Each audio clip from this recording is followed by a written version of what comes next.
Pensa como algo que surge do nada, né?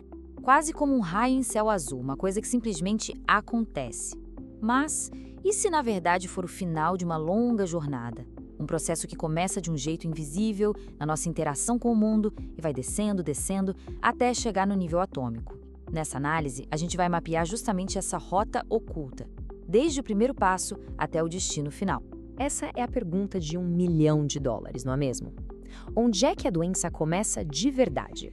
É quando a gente sente alguma coisa estranha? Ou só quando sai o diagnóstico no papel? A verdade é que as raízes disso são muito, mas muito mais profundas, invisíveis a olho nu. Então, vamos cavar fundo para descobrir. Bom, a nossa exploração vai seguir essa trilha da doença em 4 grandes etapas. Primeiro, vamos ver os primeiros dominós que começam a cair. Depois, como o corpo tenta se virar sob pressão. Em seguida, a gente mergulha de cabeça no caos atômico que rola nos bastidores.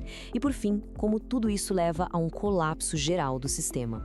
Então, vamos lá. Tudo começa aqui, com aqueles fatores que, aos pouquinhos, vão empurrando o nosso corpo para fora do eixo. São as primeiras pecinhas de dominó de uma corrente bem longa de eventos. Olha só, os gatilhos costumam vir de 2 lados. De um, tem os fatores externos, que vêm da biosfera, coisas como poluição, metais pesados, agrotóxicos.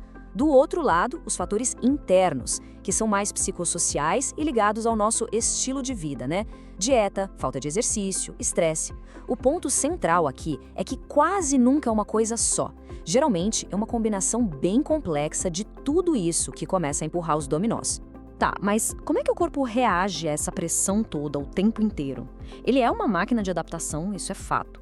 Só que tem um porém. Essa adaptação incrível sempre tem um preço a ser pago. Pra gente entender isso, vamos pensar assim. A homeostase é o nosso modo padrão, sabe? É como o termostato da casa, que mantém tudo na temperatura certinha, tudo em equilíbrio. Agora imagina que vem uma tempestade daquelas. O corpo não pode ficar no modo padrão. Ele entra em alostase. E o que é isso? É ligar o aquecimento no talo, trancar todas as janelas, é fazer de tudo para se adaptar e manter a estabilidade. É um esforço, assim, gigantesco. O problema é que ninguém foi feito para viver em modo de tempestade o tempo todo. Quando o estresse não vai embora, vira crônico, o corpo chega num ponto que a gente chama de sobrecarga alostática. E esse é o ponto da virada.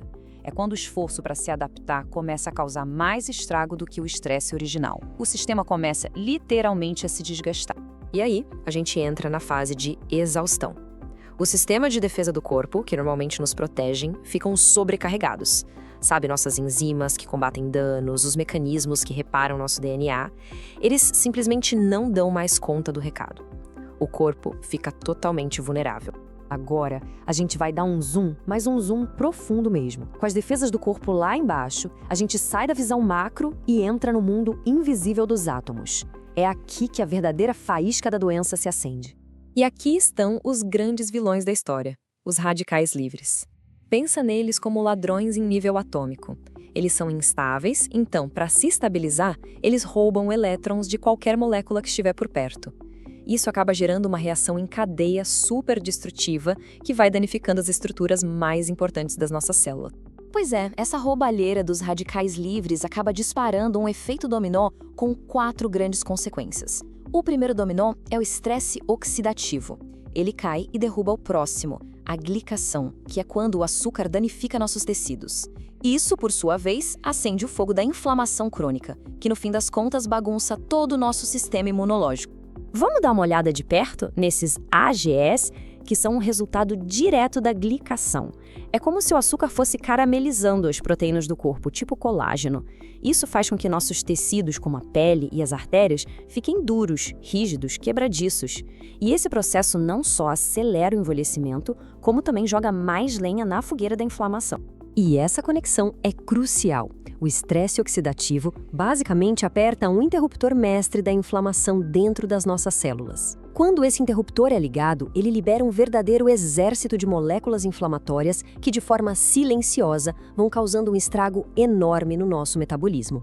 Aliás, essa é uma das principais causas de problemas como a resistência à insulina.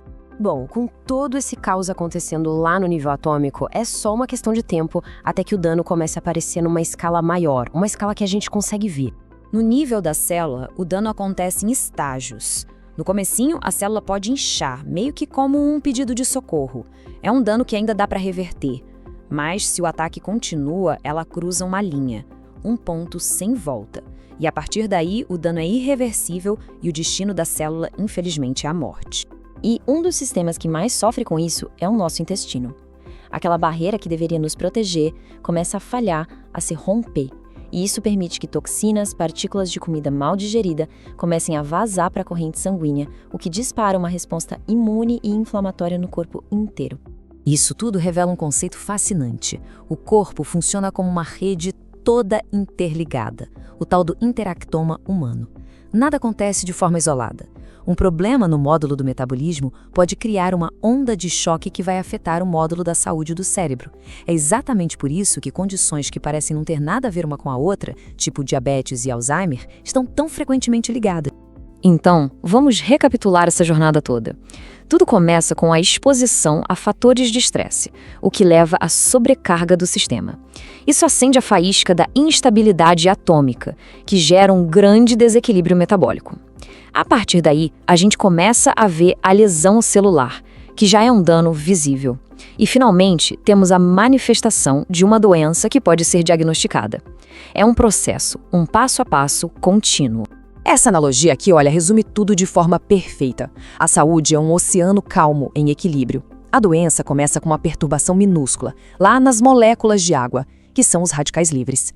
Essa pequena agitação cria ondas de estresse oxidativo e inflamação que, com o tempo, vão destruindo os recifes de corais, que nada mais são do que nossos tecidos e órgãos. E isso tudo nos deixa com uma reflexão final. Se a gente entende que a doença é uma tempestade que vai se formando devagarzinho, onde deveríamos colocar nosso foco? Em construir barcos cada vez mais fortes para conseguir navegar no meio da tempestade ou em cuidar das águas, para que a tempestade nem chegue a se formar? Fica aí a questão para a gente pensar.